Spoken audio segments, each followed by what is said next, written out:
चतुष्कोणमण्डलं कृत्वा ततोपरि नैवेद्यपात्रान्निधाय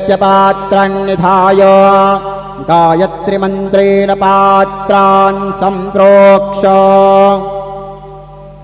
धेनवाः अमृतीकृत्य ऋतन्तवा सत्येन परिषिञ्चामि।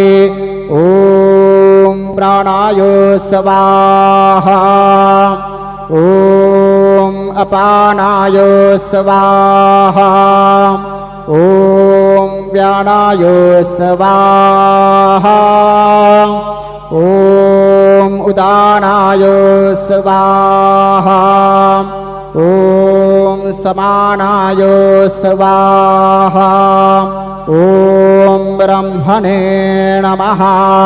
नैवेद्यमध्ये पानीयं समर्पयामि पुनर्नैवेद्यं निवेदयामि।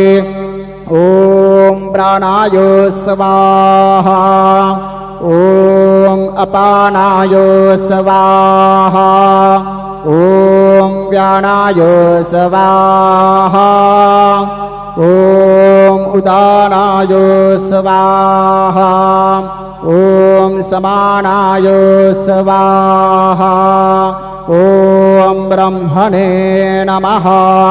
नैवेद्यं समर्पयामि हस्तप्रक्षालनं समर्पयामि मुखप्रक्षालनं समर्पयामि। सद्गुरु साईनाथ देवताभ्यो नमः। प्रार्थनापूर्वकं नमस्कारं करोमि। श्री सच्चिदानंद सद्गुरु साईनाथ महाराज की जय।